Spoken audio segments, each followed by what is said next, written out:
If you would have asked Andrea in 1995, are you going to be divorced twice before you're 40? She certainly would have said, God, I hope not. Welcome to The Details with Allison Kahler, a space for real divorce stories and grounded conversations with experts, helping you find clarity and courage as you step into a future that may look different than you expected and better than you thought possible. My guest today is Andrea Javor. Andrea is a marketing executive based in Chicago, and she's also a freelance writer. She's written for numerous publications, including Vogue, The Washington Post, USA Today, and she wrote an article for the Today Show titled, "After 2 divorces before 40, I learned a powerful lesson about attracting love." Do I have your attention now? Let's get into my conversation with Andrea. Welcome to The Details, Andrea. Thank you. I'm happy to be here. Great. Well, to start out, can you tell us the story of your divorce? Yes. Well, for me, it was actually 2 divorces. So I never thought I would be divorced at all, quite honestly. I don't think anybody goes into marriage thinking that they might get divorced. I was a child of the 90s, growing up in the Midwest, and I felt like marriage to me wasn't really an if, it was just a when. And so I feel like I was always sort of trying to move towards the goalpost of marriage and family and kids and all of that. So I got married. I met a guy when I was 26 and fell totally in love. All my other friends were getting married and kind of pairing off at that time in life. So we got married when I was 29 and he was in his early 30s. And unfortunately, the marriage lasted less than a year. It was really shocking, turn of events and things that happened. So I did a lot of work on myself, went to therapy, really tried to look at my part of those issues. And then I met a man when I was 35, and he and I totally fell in love. He had 3 young kids at the time, and we got married when I was 36 or 37, and then got divorced before I turned 40. So I two situations that if you would have asked Andrea in 1995, are you going to be divorced twice before you're 40? She certainly would have said, God, I hope not. So without going into the specifics of each individual divorce, can you maybe just walk us through, what were some of the emotions that you felt either in your first marriage and divorce or the second, but just kind of the emotional arc of that time period for you? Yeah, for sure. In some ways, both of my divorces, even though they happened under very different circumstances at different life stages, like late 20s versus kind of mid to late 30s, they both shared quite a bit in common. Shock, feelings of betrayal, feelings of just, a lot of shame around why do I keep picking the wrong person? Why do I keep, building something with someone who's so just categorically wrong for me? Like, what is it I'm doing wrong? Like so in each of those situations, I absolutely, felt that, deep sense of shame that there must be something wrong with me that I keep attracting the wrong person. Yeah. As much as I'm willing to put in terms of like building this life with someone, with Larry, with my first husband, it was very much around like this, the dream of like, we're going to live in the city for a couple more years. We're going to have our first child. Then we're going to move to the suburbs. And it was very cookie cutter, like very sort of like quintessential Midwest. And what's so funny is I'm like, how did I ever have that dream for myself? My life now is so much better. But like, that's, but that's what I really wanted. And I think it's like such a cliche, but I have to say it because I think I was so focused on the wedding and the life we were going to create together. I didn't pay enough attention to the actual connection that he and I had, or to that point, like lack of connection. So I think living through that experience when I was 29 years old, it just was like this poof happened in my life all of a sudden. It's like, we're still getting wedding gifts in the mail because we're 5 months after the wedding. We got married in November. And then so the following, May, I'm filing for divorce. I mean, it was such an awful, tumultuous, sort of shocking time for me to start digesting all this information.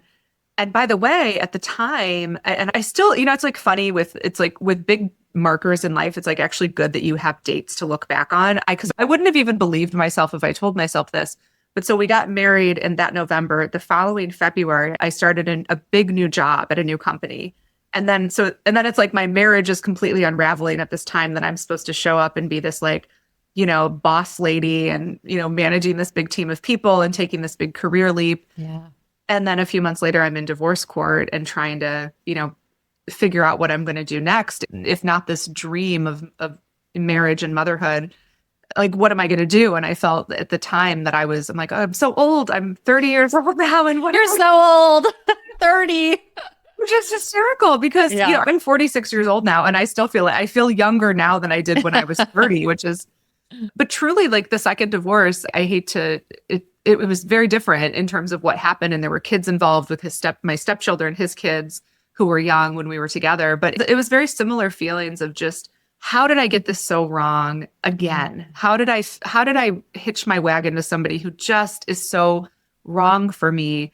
So I felt again almost like shocked in a way that I'm like, but I went to therapy. I did all the right things. Like, how could this have actually happened for a second time? So a lot of it, I think, unfortunately, was a lot of just self-blame, a lot of self-flagellation, shame, embarrassment, just really not wanting to tell people that I'm getting divorced for a second time. It's like, come on. What was that process like of telling people, both for the first time, but then when you were feeling it like, oh God, I have to do this again? What was that like? Yeah, the first time when I was in my 20s, it was a little bit easier only because I think it was so shocking even to me, like what was going on in the marriage, that anybody who looked at this situation from the outside in, it was just like very plain. It was black and white. It was like, okay, this person is not being truthful to you. This person has lied to you. There are just very clear things, but it was easy to understand why it was an untenable situation to stay in. There was, a shocking event where I called my parents and I'm just like, hysterical. Like, I don't know what else to say except like, I kicked Larry out of the house and I need you. And God love my amazing parents. They lived, several states away, and they hopped in their car and they showed up at my door hours later, just with a hug and all the support and comfort and like unrelenting love since then. I think the process of the second one was much harder. I stayed in it a year longer than I should have because I was so ashamed. I'm like, I can't do this again. I knew it wasn't going to work out pretty soon into it, but the kids were involved and I loved them more than anything. And if I look back, I think what I did unfairly to him, even though he did a lot of things in that marriage, but I think what I did really unfairly is I really didn't see him for who he was beyond a dad. I wanted kids, and those kids, once I met them, we loved each other so much, and I still love them so dearly. They're teenagers now. Wow. But I think the process of it was mostly just trying to figure out, telling people. I figured it out a little bit better the second time because I kind of just realized it's something there's no way around it. I came up with like a little bit of an elevator pitch almost, a quick diversionary sentence when somebody would pry and be like, so how are things at home? And I had my thing where I would either tell them, honestly, I'm going through a divorce. It's a bit tough right now. I don't want to talk about it, but why don't we go catch a movie? And like, I'd love to see this new whatever. Yeah. Or, and like, I kind of had I think I had more confidence in my life to figure out like, what am I willing to tell people? I think that comes with age and maturity. Just like, you don't owe anybody an explanation on what's going on in your life. Yeah. And so you mentioned some of the work that you were doing on yourself of like, God, how could I have gotten this wrong twice? What were some of the things that you learned about yourself through that self-reflection process? Yeah, there was a moment where a therapist had me draw a picture of the life I thought I had with my second husband. And I drew, and I'm not an artist at all. These are like stick figures, but I drew this, this beautiful suburban house on the hill with the perfect tree in the front yard and the pond in the background, in the backyard. And, the kids playing in the yard and me and the husband, and expecting the baby, the whole thing. I drew this picture, and the therapist, the conversation we had that day was so profound to me, where she really sat with me and said, like, where did this all come from? Because this was not the reality of what you actually ever had with him and his family. And so it was really that moment was very pivotal to me. And I got into some rituals with the divorce recovery. One of the things I did very safely is I actually ceremoniously like burned that picture at some point because it was part of it. It was like part of my homework was like, okay, I want you to draw. Like I would be like drawing pictures and like in the backyard and like a little bonfire, like burning them and like, I love it. telling the universe to like help me do better. Nasha, disclaimer, if anybody's listening in, burn things safely. We don't want any accidents. I'm like, have a bucket of sand, make sure you're not in the desert. Like, yeah. But yeah, it was like the recoveries were hard. Like the things I did to work on myself, I would say truly like in the most deep way, I really did try really hard to find what was my role. Yeah. Because in both cases, my ex-husbands were unfaithful to me. So that right there, you could say, well, he's the bad guy. They're the bad guys. You're the good girl, whatever. I didn't think that was true. And I had really good support systems in my life with therapists and other podcasts like The Details and, things that I was listening to and books I was reading that helped me understand that there is humiliation in it. And it's okay to embrace the humiliation of what your role was in missing these red flags, missing the signs, misreading, and I will also say like some of the work I did was just staying really consistent with rituals and with not only therapy, but coaching, talking to my friends about, what I needed and learning how to reach out to people for help was a big one for me too. Like just knowing that it was okay to call somebody at an odd hour and just say, hey, I just kind of want to hear your voice. I don't really know what I want to talk about, but, and then it would just turn into like, oh, remember that time in college when we did this fun thing? And it just sort of, it's like you just need your community of people. And I think that can come in so many different forms. It can come in a midnight phone call, and it can also come in an online chat group or whatever it is. It's just like, or it could be a silent walk, honestly. It's just whatever you need. But I think it's committing to allowing yourself to flow in and out of those uncomfortable feelings is what's really critical. Yeah. Well, I mean, I think what you said really resonates, and I'm reflecting back on some of my own experience. And there's two really important pieces of that. One is first knowing what you need through the process, right? And sometimes it's like, I don't know what I need. I'm so lost at like, I don't even know, but actually going inward and like doing the work on yourself and thinking about what support looks like. And then two, having a really broad and diverse set of support people around you. I know I had certain friends where I was like, I have the friend that I'm going to go to when I need like the tough love and the honest take. I've got the friend that I'm just going to be there and is just going to listen and ask me how I'm doing. Even though I know they have some thoughts and feelings, they're holding those back. And then I've got therapists and professionals that are supporting me, but it's to expect one person or one resource to do all those things for you is too much. And so having a broad support network around you is really helpful. It is. And then you need that one friend who's anytime you call is up to take a tequila shot and go out on the town. Like, let's do that. Yep. Had a few of those myself too. Yeah, for sure. So talk to us a little bit about what life is like on the other side. Are you still in the lives of these children that were part of your second marriage? And what does that look like? Oh my gosh. Well, yes. When I met my second husband, his twin boys were 5, almost 6, and his daughter had just turned 4. So they were really little. Yeah. And today the boys just turned 16 and got their driver's license. And she is 14. And it's wild. Yeah, it's really wild. So we got divorced in 2018. So it's been a number of years.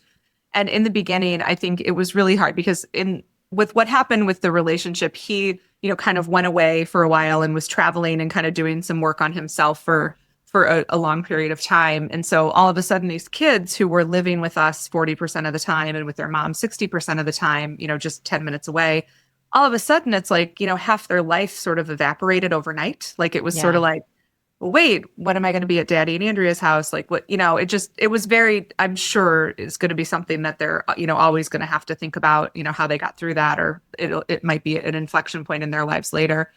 But with that, their mom actually reached out to me and just said, when she and I were, I would say civil and cordial, but never friendly. Like we weren't ever like friends. We weren't, we did not embrace one another. I look at my part in that and wish I would have done things so differently. And had I done things so differently, I don't think I would have even ended up in the situation, quite honestly, if she and I could have gotten to know each other sooner. I think of her as one of, other than my own mother, as the mother in this world who I admire the most. Wow. I think she is an incredibly generous and selfless woman. I think she has been an amazing mother through tough times with, with her divorce to our mutual ex, back years before I even met them, and living on her own for a while. And, and now she's remarried and her husband's amazing. They're great people. But yeah, so on the other side of it, I would say the relationship, it is so possible for anyone out there who's thinking like, I'm in this marriage or I'm getting a divorce and I have stepkids. Like, it is completely possible, no matter how bad the situation was when you were married, no matter what that relationship was with the other parent, to continue a relationship with your stepchildren. And it's what I realized from it is like just not forcing myself into their lives, but just being available. So a really good example is when we first split up in 2018, I would still go pick them up and take them to the park or like do whatever, go on bike rides, like anything like that. But then eventually 8 months later, I sold my house and I moved to the city. So they're in the suburbs of Chicago. It's not that far, but it is far, for kids who are busy and like, it's like 45 minutes. So it's like, I'm not going to see them once a week. I'm going to see them once a quarter probably. And then sometimes twice a year. And so over the years, what I've realized, I've written them letters. I wrote them a letter that I wanted. I asked their mom, can you please just always like have this available to them if they want to read it? And it basically, the letter was just how much they meant to me, and that there will be no amount of time that can go by where I don't want to hear from you. So like, even if you don't want to talk to me till you're 30 years old, you can reach out to me and I will still be there for you, And I feel that way. And so last year's a really good example where the kids are busy. Like they've got a lot going on. The boys are in high school. She's in middle school, almost going to high school. They have super busy lives. And I hear from her a lot on like Snapchat or something like that, where she'll send me like a gymnastics video or unboxing something from Sephora or Ulta. But the boys, they're kind of too cool right now. They're like, they're like adults, whatever, But I was really fortunate. So I didn't see them much last year in 2025, but I did go out there and I had dinner with them, with their family. So all 5 of them, which was really nice. The new stepdad, husband, and the 3 kids and my ex's mutual ex. And we just had a great dinner. It was the day before the boys turned 16 and got their driver's licenses. So we had like a little post-holiday celebration and got to just see them. And I think just reinforce that they have another adult in their lives who loves them and will support them and wants to hear about what's going on and what they care about. But I would say the other part too, having, known a lot of people who've gone through divorce, I think what people don't realize is like, there is not a single person I've talked to who isn't blissfully happy on the other side of divorce. Maybe not immediately, like not, I'm sure you know this. We both have some distance behind us. 2018 was the year we both got divorced. So we're a few years on the other side, but yeah. Totally. And it's like, I think that's what it like. Divorce feels like such a failure of an institution that you're supposed to get right. Even with the statistics and all the things, it like feels like such an acute failure to me. But what really I think needs to be celebrated more is just like the rejuvenation of your life on the other side of it and the amazing things people go on to do. So I can say I've been divorced since 2018. I've truly never been in a better place in my life than I have been for the last 5 years.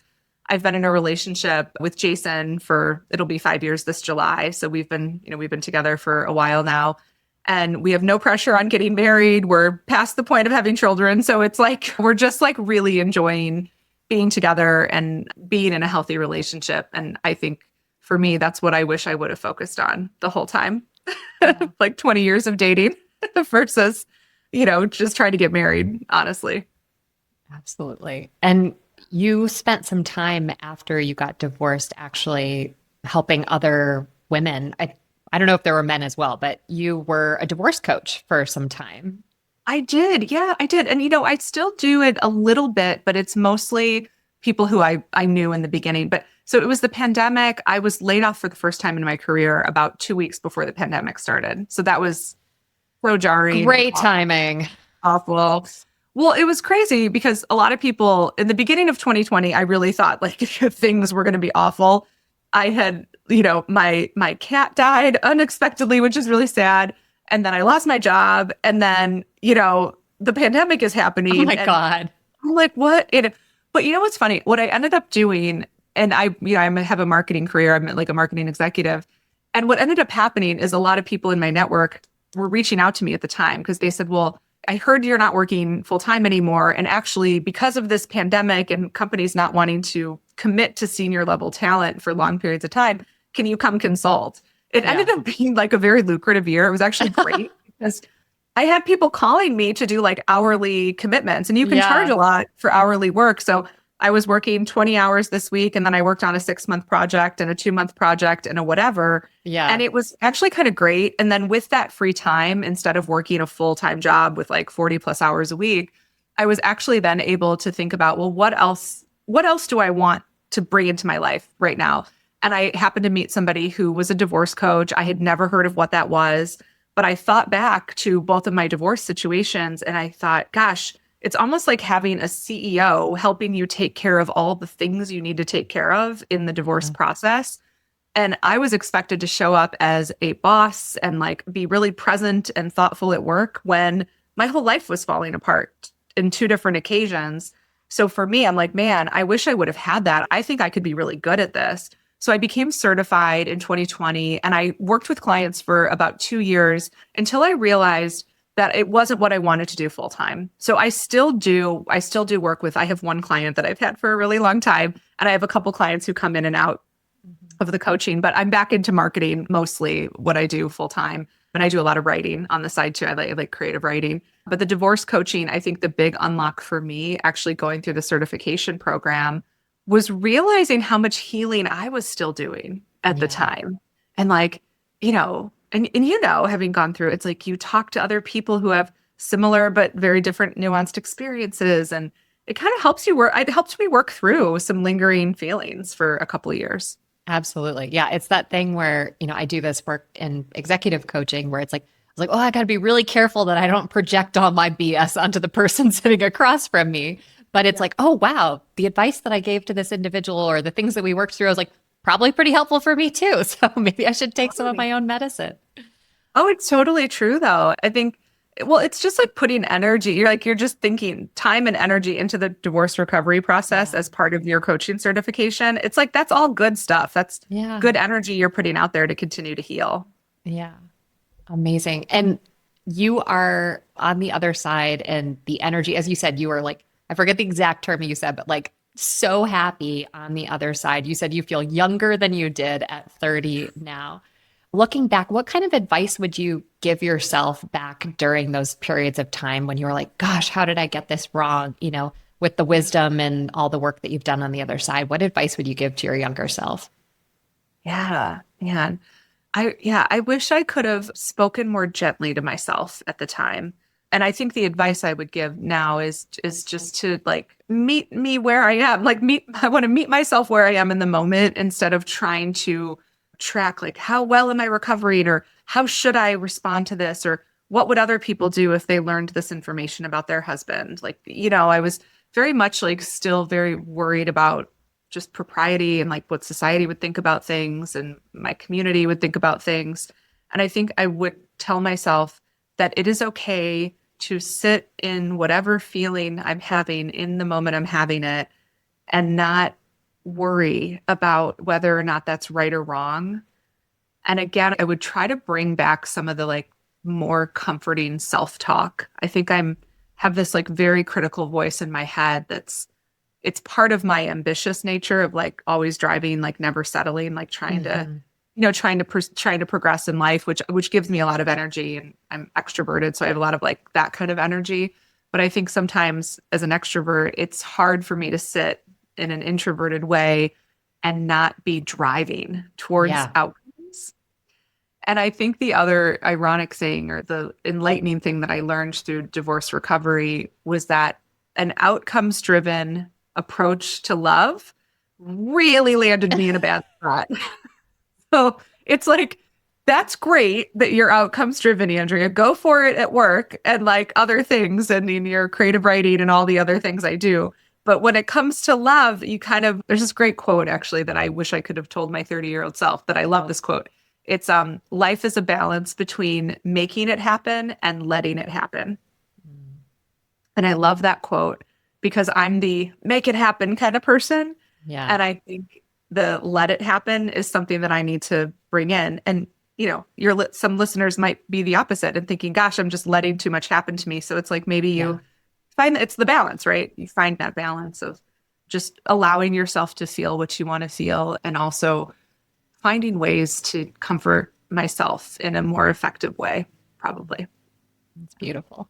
And it sounds like your perspectives have shifted on what love is like, maybe what motherhood looks like in life, but how have your perspectives shifted over time on those various topics? Oh, yes.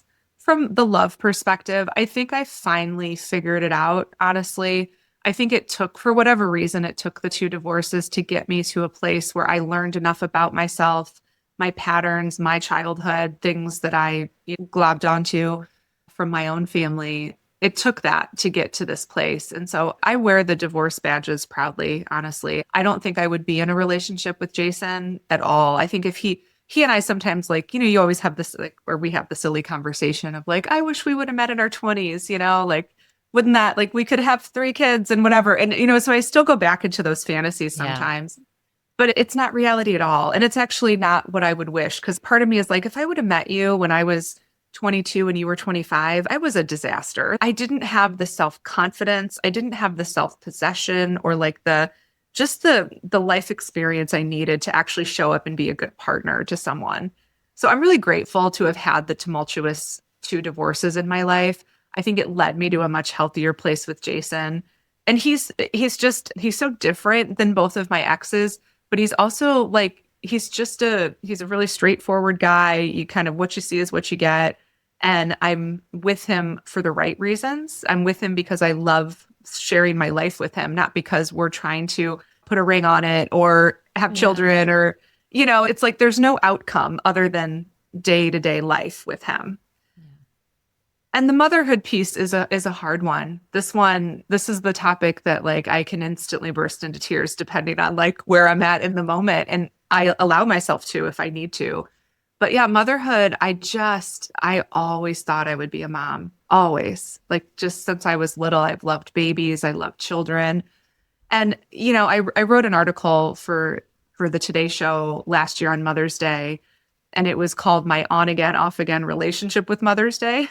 And it was mostly because I sort of kind of was I was a stepmom for a while, but now I'm an ex-stepmom, and that's a weird label, but it's weird. The kids always called me Andrea. They never called me any nickname or whatever. Yeah. So they still just call me the same thing. But when I've taken her out for getting her nails done, a month ago, it's if someone were to ask, oh, is this your daughter? I would what, I don't know. She's my ex-stepdaughter. It's a weird, you know what I mean? It's a very weird, but I'm not going to say I'm a family friend because that's weird too. So I do have this in my mind, this nebulous status of where does my maternal energy go? Mm-hmm. And, the answer to that is the maternal energy goes to those kids and to many kids in my life who are not my biological children. My brothers, I have 2 brothers and they have 5 kids between them.